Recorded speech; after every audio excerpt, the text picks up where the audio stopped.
Hello, good morning. My name is Sunil Kumar और आज हम 9 और 10 मार्च की न्यूज़ एक साथ सुनेंगे। एडम स्मिथ के बारे में कुछ आया है, उसको देखेंगे।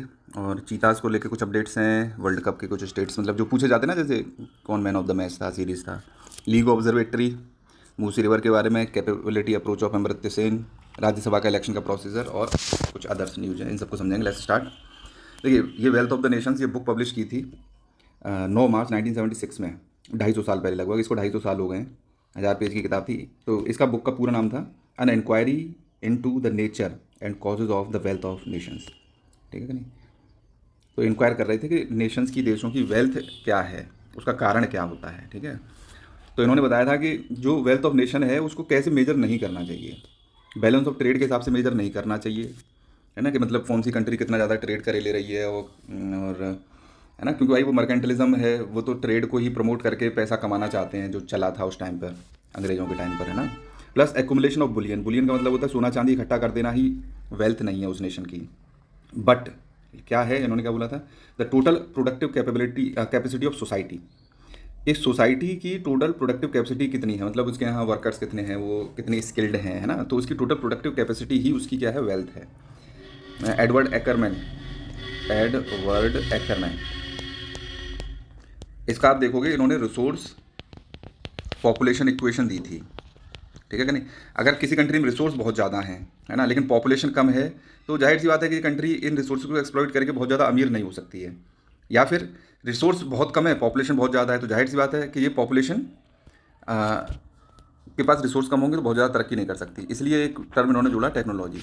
तो यहाँ पर टेक्नोलॉजी क्या कर सकती है, स्किल के थ्रू लिमिटेड रिसोर्सेज को भी ज़्यादा रिसोर्सेज में कन्वर्ट करके एक पॉपुलेशन रिसोर्स जो इक्वेशन है उसको बैलेंस कर सकती है। इस तरह की वो दी थी। तो सेम यही है कि सोसाइटी पर डिपेंड मेन करता है and it's translation into rising standards of living. जो हम प्रोडक्टिव कैपेसिटी को बढ़ाते जा रहे हैं, उससे हमारा स्टैंडर्ड ऑफ लिविंग बढ़ रहा है कि नहीं, ऑर्डिनरी पीपल्स का। तो ये होती है हमारी क्या, वेल्थ ऑफ नेशंस। और जो जो पहले अटेंशन दी जाती थी कि accumulation of wealth by wealthy, है ना, तो उससे इन्होंने अटेंशन को मूव कर दिया, है ना। Diffusion of capabilities, democratic idea दिया था इन्होंने वेल्थ का, कि मतलब लोगों के पास वेल्थ होनी चाहिए, चाहे वो ह्यूमन वेल्थ हो, चाहे वो उनकी खुद की हो। मतलब ये नहीं वेल्दी आदमी पैसा इकट्ठा करता है, केवल वही वेल्थ नहीं है। ठीक है कि नहीं? It then inquired into the conditions of productivity, के क्या क्या कंडीशंस होनी चाहिए, द डिवीजन ऑफ लेबर किस तरह से होना चाहिए, है ना। और इन्होंने बोला कि जो लेबर का डिवीजन है वो भी डिपेंड किस किस चीज़ पर करता है, बहुत सारी चीज़ों पर करता है कि मार्केट कैसी है, वहाँ पर तनख्वाह कैसी मिल रही है, रेंट्स, प्रॉफिट्स क्या कमा रही हैं कंपनियाँ, उन सारी चीज़ों पर डिपेंड करता है ना। तो आपको ये ज़रूरी है कि ये वेल्थ ऑफ नेशंस बुक किसने लिखी थी। प्लस ये एडवर्ड गिबन्स ने एक किताब और दी थी 1976 में, इसी के टाइम में, the history of decline and fall of Roman empires. ये बुक्स का नाम आप याद रख सकते हैं। नेक्स्ट हम देख लेते हैं, ये सेम आर्टिकल है, बहुत ज़्यादा इसमें कुछ है नहीं, है ना। तो इन्होंने एडवोकेट किया था फ्री मार्केट इकोनॉमी, इसको लीजे फेयर की इकोनॉमी को इन्होंने एडवोकेट किया था। लीजे फेयर मतलब इकोनॉमीज़ को एक साथ छोड़ दो, एज इट इज छोड़ दो, do not interfere in the economies. वो ऑटोमेटिकली अपने आप को स्टेबल करके चलती रहेंगी आगे आगे तक, है ना। और इसी के अगेंस्ट में आया था कौन, मार्क्सिज्म। ठीक है कि नहीं, कम्युनिज्म। तो वो फ्री मार्केट इकोनॉमी को नहीं सपोर्ट करता है, वो सपोर्ट करता है state control of market. Okay, next हम बात कर लेते हैं कि चीता की जो पॉपुलेशन है वो देखो 53 हो गई, 53। अभी कुछ दिन पहले 38 थी, प्लस 9 हमने वहाँ से मंगा लिए थे, बोत्सवाना से। ठीक है, तो ये कितने हो गए थे, 47, प्लस अब फिर से लगभग 6 को फिर से जन्म दे दिया है, तो हमारी 53 हो गई है। अब ये चूँकि पॉपुलेशन ज़्यादा हो गई है, तो कूनो नेशनल पार्क में ये लोग इसको ओवर पॉपुलेट हो गए एक तरह से, मतलब एकोमोडेट नहीं कर पा रहे हैं, 53 चीताओं को। तो ये कूनो से उठ के कहाँ जाने लगे, राजस्थान को मूव कर रहे हैं। तो NTCA जो टाइगर की अथॉरिटी है, टाइगर कंजर्वेशन अथॉरिटी है, उन्होंने बोला है कि it is a natural territorial behaviour. ऐसा होता ही है भाई, जहाँ पर एक जगह पॉपुलेशन ज़्यादा हो जाती है तो दूसरी जगह मूव करते ही हैं, ये बोला है। प्लस जो लीगो है, जो हमने कंस्ट्रक्ट करने की बात कही थी, महाराष्ट्र के हिंगोली डिस्ट्रिक्ट में बोले थे, ये बिगेस्ट साइंस प्रोजेक्ट होने वाला था 1600 करोड़ का। ये स्टॉल हो गया, मतलब पैसा तो जारी कर दिया है, लेकिन टेंडर नहीं अवार्ड हो पा रहा है, उसकी वजह से हो गया है। ये लीगो क्या करता है, इसकी फुल फॉर्म देख लेते हैं। Laser interferometer gravitational wave observatory है। तो ये क्या करती है ना, ग्रेविटी वेव्स को डिटेक्ट करती है। 2015 में इन्होंने डिटेक्ट किया था। और ये कब डिटेक्ट कर पाए थे, 100 साल बाद, जब आइंस्टीन ने अपनी थ्योरी ऑफ जनरल रिलेटिविटी दे दी थी, उसमें इनको प्रिडिक्ट कर दिया था पहले ही कि ग्रेविटी वेव्स होती हैं। तो उसके 100 साल बाद हम इनको, आइंस्टाइन के 100 साल बाद हम इसको डिटेक्ट कर पाएँ। तो वही हमारे इंडिया में लगनी थी। कहाँ पर लगनी थी ये याद रखिएगा, लीगो, महाराष्ट्र के हिंगोली डिस्ट्रिक्ट में। ठीक है कि नहीं। नेक्स्ट हम बात कर लेते हैं man in blue. Red letter day हुआ इनके लिए। रेड लेटर डे का मतलब होता है a very memorable and fortunate day. Okay, इसको रेड लेटर डे बोलते हैं। हम लोग वर्ल्ड कप जीते, ये हमारा तीसरा वर्ल्ड कप था। सबसे पहला जो वर्ल्ड कप हुआ था इंडिया जीती थी उसको, उसके बाद 2024 में हम जीते। देखो 2007 के बाद 2024 में हम जीत पाए हैं, अंदाजा लगा सकते हो कितना टाइम, लगभग 20 साल बाद 2026 में इंडिया जीत गई है। ऑलराइट, इंडिया के तुरंत बाद जाहिर सी बात है पाकिस्तान फॉलो करेगा, और इंग्लैंड भी 2 बार जीत चुका है, ठीक है। ऑस्ट्रेलिया 1 बार जीता है इसमें, और पाकिस्तान 1 बार जीता है। वेस्ट इंडीज़ वाले भी 2 बार जीत चुके हैं, श्रीलंका वाले भी जीत चुके हैं। Okay, it was nice. और ये जो संजू सैमसन है, ये प्लेयर ऑफ द टूर्नामेंट रहे थे, इसको याद रखिएगा, ये क्वेश्चन पूछे जा सकते हैं। मैन ऑफ द मैच रहा था ये, क्या नाम है इसका, Bumrah.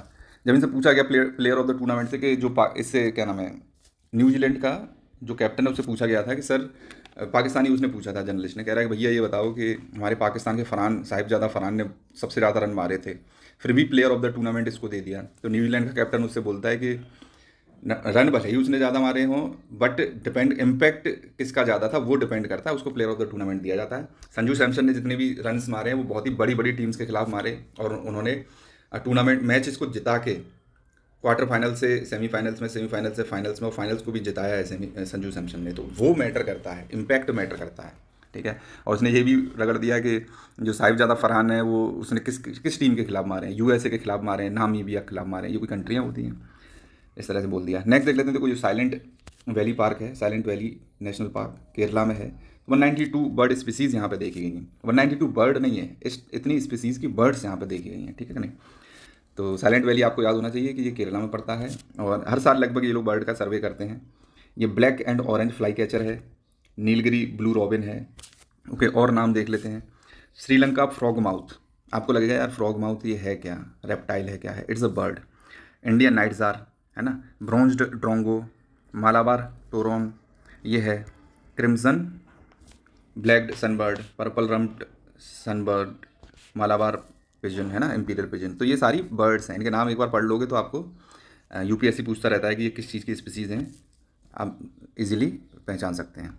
Next, Musi river front project development पे स्ट्राइक होने लगी हैं। मूसी में आपको बता दूँ, ये हैदराबाद जो है मूसी रिवर के किनारे पे बसा हुआ है, ठीक है। और तेलंगाना गवर्नमेंट चाहती है कि इसको अपन लोग जो सीजनल रिवर है इसको पेरिनियल रिवर में कन्वर्ट कर दें, इसको डेवलप करके, ठीक है। लगभग 260 किलोमीटर लंबी है, 2 रिवर के कॉन्फ्लुएंस से बनी हुई है, Musa and AC, MUSA, Musa and AC. तो ये मूसी, ऑलराइट। ये ओरिजिनेट कहाँ से होती है, अनंतगिरी हिल्स, ठीक है, तेलंगाना में, तेलंगाना से ओरिजिनेट हो जाती है, और बेचारी तो नहीं कहेंगे, बे ऑफ बंगाल में जाके ड्रेन करती है, ठीक है।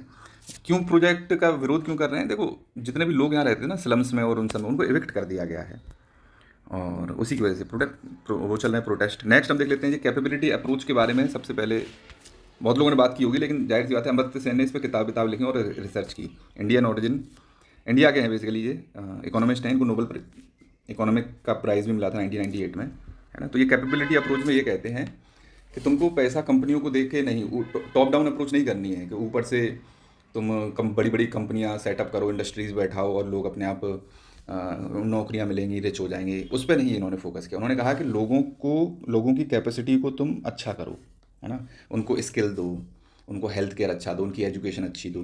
तो जाहिर सी बात है कि वो इतना एम्प्लॉयमेंट जनरेट करेंगे, वो खुद ही इंडस्ट्रीज इस्टेब्लिश करेंगे, है ना। तो ऑटोमेटिक तुम्हारी इकोनॉमी बहुत अच्छी हो जाएगी और लिविंग स्टैंडर्ड्स भी बहुत अच्छे हो जाएंगे। तो इसको बोला था बॉटम अप अप्रोच, है ना, ये बॉटम अप अप्रोच है, बॉटम अप अप्रोच, ठीक है। तो ये टॉप अप अप्रोच के अगेंस्ट हो गया। तो जाहिर सी बात है किसने बोला था इस सब के बारे में, कैपेबिलिटीज अप्रोच के बारे में अमर्त्य सेन ने बोला था, ठीक है। नेक्स्ट हम देख लेते हैं कि ये मनरेगा है, उसका नाम तो आपको पता ही है, बदल के चेंज कर दिया गया था, ये कर दिया था VBG रामजी एक्ट। ओके, तो ये कौन सी मिनिस्ट्रीज़ को देखती है, रूरल डेवलपमेंट मिनिस्ट्रीज़ योजना को देखती है।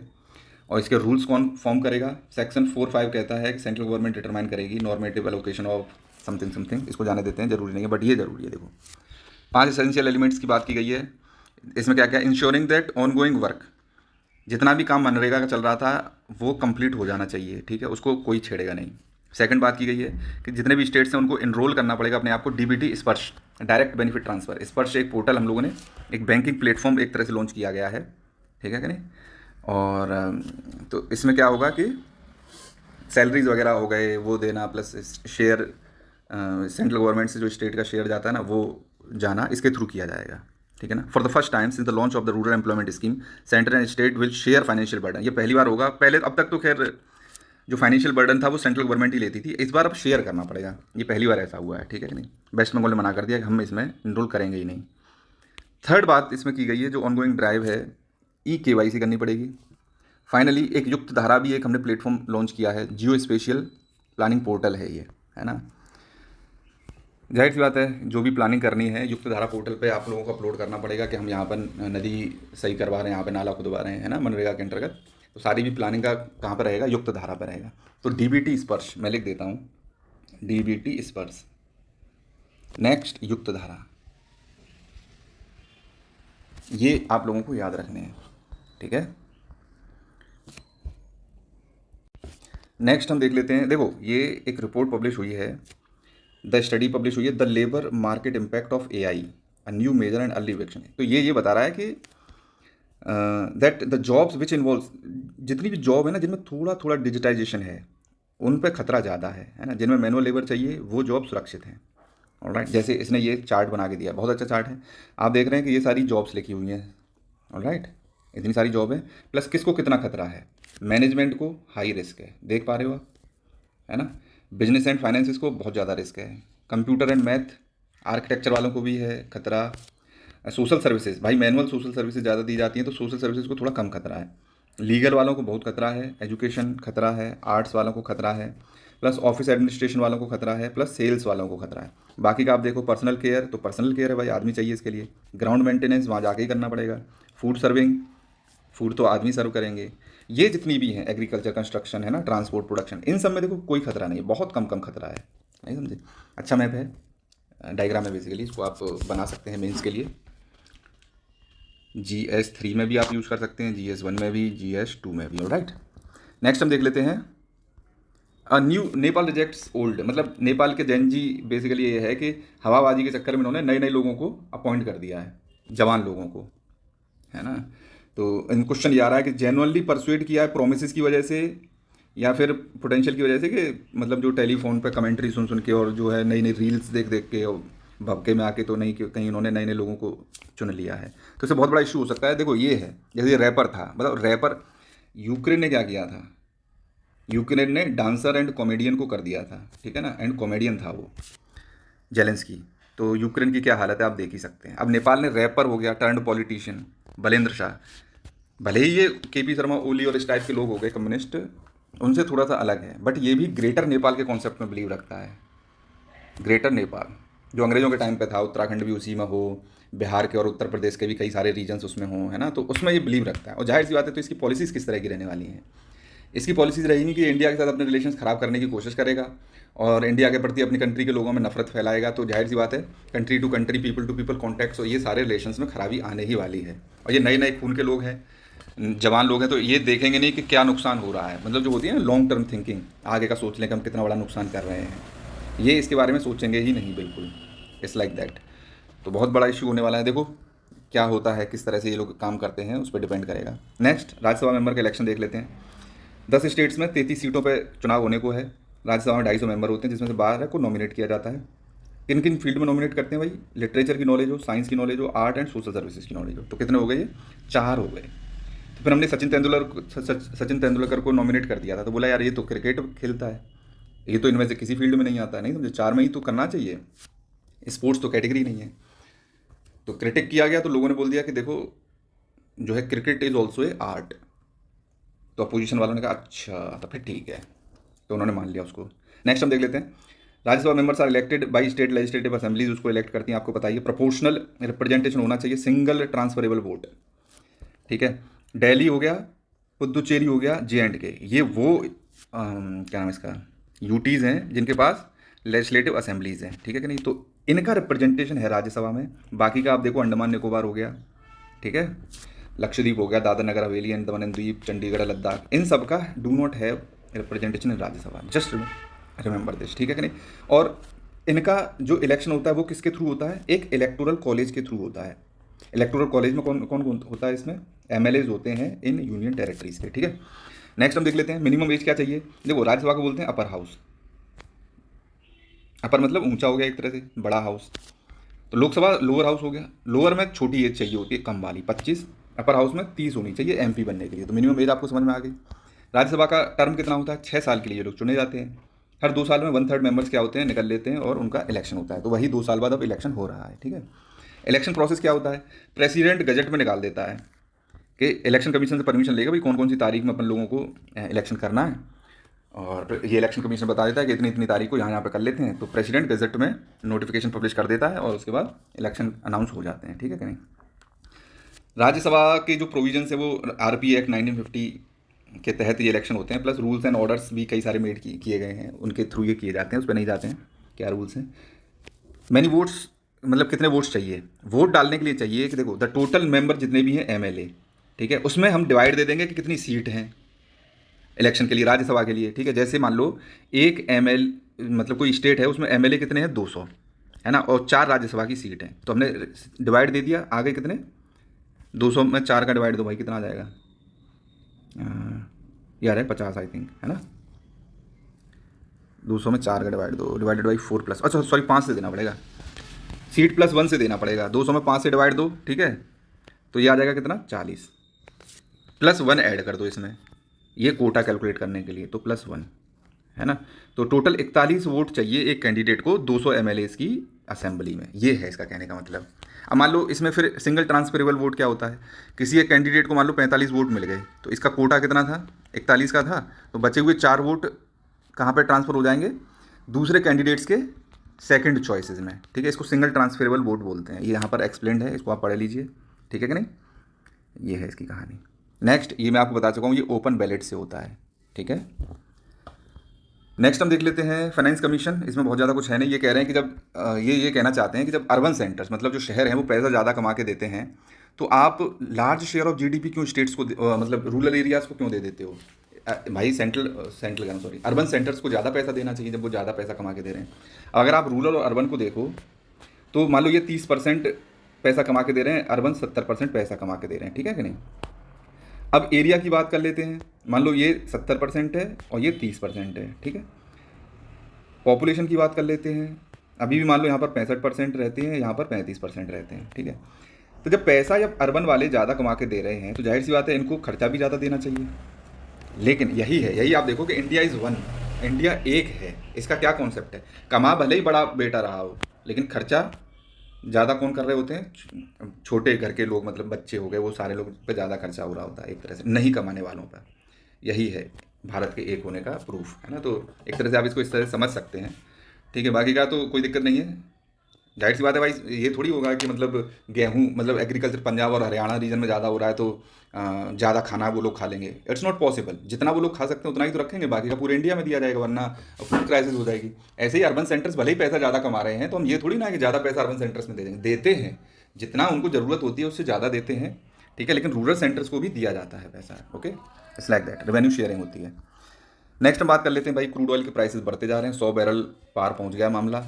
इसकी वजह से स्टॉक मार्केट्स और उन सब में भी चेंज आ रहा है। देखो सेंसेक्स निफ्टी, पैसा रुपए की वैल्यू भी कम होती जा रही है, एवरीथिंग इज।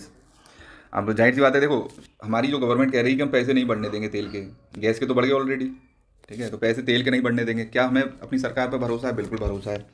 क्या सरकार जो कह रही है कि पैसे नहीं बढ़ने देंगे तो क्या सही कह रहे हैं? तो हम इस पर भरोसा नहीं करते। क्यों? क्योंकि हमारी सेंट्रल गवर्नमेंट नहीं चाहती कि कंट्री में पैनिक फैलेगा तो लोग ज़्यादा से ज़्यादा पेट्रोल खरीद के अभी रख लेंगे पेट्रोल डीजल, तो इससे आर्टिफिशियल शॉर्टेज क्रिएट हो जाएगी, है ना। तो उसकी वजह से आगे चल के दिक्कत भी हो सकती है, ओके। तो इसीलिए हमें कंट्री जो कह रही है उसकी बातों को मानना चाहिए। ये पैनिक को रोकने के लिए कह रहे हैं कि हम पैसा नहीं बढ़ने देंगे तेल का। कूलिंग इफेक्ट की बात कर लेते हैं, ये कुछ नहीं है, ये कह रहे हैं कि जो टेम्परेचर बढ़ता था सदियों से बढ़ता आ रहा है, बहुत ही कम रेट पर बढ़ता था, वो एक्सेलरेट हो गया है ना। There has been a significant acceleration in global warming, यही है।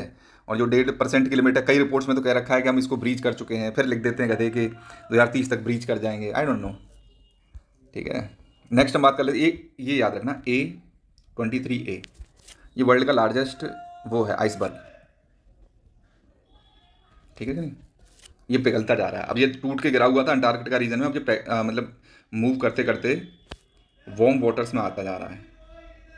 ये 30 साल से लगभग 4 डिकेड्स 40 साल से पिघल रहा है, 40 साल हो गए अभी तक पिघल नहीं पाया है। समझ पा रहे हो तुम लोग कितना बड़ा है ये। It's larger than a lot of countries, बहुत सारी कंट्रियाँ हैं उससे भी बड़ा है ये साइज़ में, इतना बड़ा है ये, थैंक यू। बहुत सारे आर्टिकल्स को देखो मैंने कवर नहीं किया है, वो मेंस के पर्सपेक्टिव से ज़्यादा ज़रूरी थे, जैसे ब्लड क्लॉट्स को लेके है ना, और तुम्हारा ये एल्गोरिदमिक सोवर्निटी चाहिए, मतलब हम लोगों को एआई की एल्गोरिदम खुद से बनानी है, डिपेंड नहीं करना है ना, प्रोपेगेंडा वाली सारी चीज़ों को करने के लिए। नेशनल सिक्योरिटी के जो लेसन्स हैं वो हमको आउटसोर्स नहीं करने हैं। आउटसोर्स का मतलब है जैसे युद्ध चल रहा है कहाँ पे, ईरान में, तो वहाँ से हम लोग सीख लें नेशनल सिक्योरिटी हम अपनी कैसी करनी है, सीख लो, दैट्स फाइन, बट अपन लोगों को अपनी खुद की इंटरनल असेसमेंट करके अपनी नेशनल सिक्योरिटी पे काम करना है। हमारे भाई देखो चैलेंजेस अलग हैं, ईरान हो गया उसके चैलेंजेस अलग हैं उस रीजन में, है ना, तो अपने हिसाब से काम करना है। और इंडिया का स्ट्रेटेजिक चैलेंज क्या है ये हम कई बार डिस्कस कर चुके हैं, ये मेंस में पूछा जा सकता है। प्लस सिक्किम किस तरह से बेबीज़ के लिए, देखो अभी मैंने बताया था आंध्र प्रदेश पैसा देगा 25,000 रुपये बच्चे के जन्म पे, और प्लस हज़ार रुपये हर साल खर्चेगा एजुकेशन का 5 साल तक। तो उस पर ये सिक्किम का है कि क्या सिक्किम की बेस्ट प्रैक्टिस है, ये मेंस के पर्सपेक्टिव से हम इसको नहीं देख रहे हैं। Plus one nation one election, जाहिर सी बात है, ये M.K. स्टालिन ने दिया है तो इसने रो दिया होगा इस पर, सब कुछ बुराई इसमें दे दी होगी कि वन नेशन वन इलेक्शन इस धरती पर सबसे बुरी चीज़ है। हमें क्रिटिक को समझना है, हमें जानना है कि चलो ठीक है इन्होंने बुराई की है, एक तरह से हमको इसमें कंस्ट्रक्टिव क्रिटिसिज्म देखना है, वो हम देखेंगे कब, मेंस के पर्सपेक्टिव से देखेंगे, ठीक है। प्लस ये गवर्नर्स के बारे में कुछ दे रखा है, we will not go in this. Nepal के इलेक्शंस के बारे में, लीकी पाइपलाइन, ये मैंने आपको बताया था कि लड़कियां हायर एजुकेशन में जाती हैं प्लस उनको जॉब नहीं मिल पा रही है ना, PhD में स्टेम में वुमेन का है, उससे ही रिलेटेड है ये लीकी पाइपलाइन, हम टर्म उसी के लिए यूज़ करते हैं। तो कई बार ये डाटा दे रखा है, हम सेम डाटा रिपीट होता रहता है, क्योंकि वुमेंस डे निकल के गया है ना 8 मार्च को, तो उससे रिलेटेड है, ठीक है। प्लस ईरान के वॉर से हमारी फर्टिलाइजर सप्लाई कैसे थ्रेटन हो जाएगी, ये मैं बता चुका हूँ कल ही, है ना। हम जो है सल्फ़र इंपोर्ट करते हैं वहाँ से, है ना, यूरिया इंपोर्ट करते हैं, Oman, Qatar, UAE, Saudi Arabia, ये वही रीजन है, बहरीन हो गया, ठीक है। तो जाहिर सी बात है यूरिया नहीं आ पाएगा। डाई अमोनियम फॉस्फेट हो गया, सऊदी अरेबिया हो गया, मोरक्को वाला भी रेड सी रीजन से होके आ रहा है ना, जॉर्डन हो गया, UAE हो गया। प्लस ये म्यूरेट ऑफ फॉस्फेट, ये भी जॉर्डन, इसराइल, UAE, ओके, इन सारी कंट्रियों से होके आता है। भाई कनाडा से भी होके आ रहा है, तब भी रेड सी से होके आएगा। तो हमारी फर्टिलाइजर सप्लाई जाहिर सी बात है थ्रेटन रहती है, तो ये मेंस पर्सपेक्टिव से ज़रूरी है। प्लस ये मैंने कल भी थोड़ा सा डिस्कस किया था कि हम कितना कितना वो करते हैं, इंपोर्ट करते हैं वहाँ से। प्लस ये है कि अच्छा ये इम्प्लांट्स का है, जब भी हम जो मॉडर्न इम्प्लांट्स करते हैं ना, हड्डियों के बीच में कुछ लगा दिया, तो पहले उनकी एज बहुत ज़्यादा नहीं हुआ करती थी, तो अब बोल दिया कि 25 साल से भी ज़्यादा वो होंगे। मान लो आप 45 साल के हैं, आपके हिप में कुछ दिक्कत हो रही है, आप अपने हिप को टाइटेनियम के हिप से रिप्लेस कर देते हैं, तो जाहिर सी बात है कि वो 25 साल से ज़्यादा 30 साल और चल जाएगा। 45 और 30 कितने हो गए, 75 साल हो गए ना, जाहिर इतना ही आप जियोगे, मतलब आपकी लाइफ कट जानी है। नेक्स्ट यही है, जो महाराष्ट्र है, आई थिंक, हाँ, महाराष्ट्र फार्म वेवर कर रही है लोन का, तो उससे क्या इम्पैक्ट आने वाला है ना, लोन वेवर, इतना छूट नहीं देनी चाहिए फार्मर्स को भी, निठल्ले हो जाते हैं एक तरह से। और तरह से दे सकते हो, जैसे हम लोग इलेक्ट्रिसिटी सब्सिडी देते हैं, फर्टिलाइजर सब्सिडी देते हैं, सीड्स आप फ्री में दे देते हैं, है ना, इस तरह की चीज़ें दो। बट ये पैसा जो ये लोग लेते हैं ना, तो इनको वो आदत ख़राब नहीं करनी है कि आपने बैंक से पैसा उठाया, एक हैबिट डालनी है रीपे करने की, ऐसी नहीं हैबिट डालनी है कि आपने पैसा उठाया और उसको खा गए, ओके। तो ये है, ये भी मेंस पर्सपेक्टिव से अच्छे आर्टिकल्स थे ये, बट चूंकि टाइम बहुत ज़्यादा लगेगा, प्लस ये प्रीलिम्स के पर्सपेक्टिव से इतना ज़रूरी नहीं है, मेंस के लिए जब हम पढ़ेंगे तो इसको फिर से हम लोग कवर करेंगे, alright. Thank you, subscribe to my channel. तो देखो मैं ये कह रहा था कि ये जो PDF है वो मैं टेलीग्राम चैनल पे अपने पे सब्सक्राइब शेयर तो कर ही दूंगा, तो आप टेलीग्राम पे आ जाइएगा, क्योंकि ये PDF वहाँ मिल जाएगी, वीडियो में आपको ये नहीं मिलेगा चैनल पे, है ना। तो ये PDFs वहाँ पे सुरक्षित हैं, जैसे आप रिवाइज भी करना चाहते हैं, वीडियो सुनने में टाइम लगता है, तो तुरंत के तुरंत ये PDFs को आप स्क्रॉल कर सकते हो, राइट। तो आप ये न्यूज़ टू नोट्स पे जाइए टेलीग्राम पे, और मेरे टेलीग्राम चैनल को सब्सक्राइब कर लो, और मेरे यूट्यूब चैनल को भी इसको सब्सक्राइब कर लीजिए। Thank you. ये 8 मार्च यहाँ पे लिखा हुआ है, this is not 8th March, this is 9th and 10th, right. Thank you.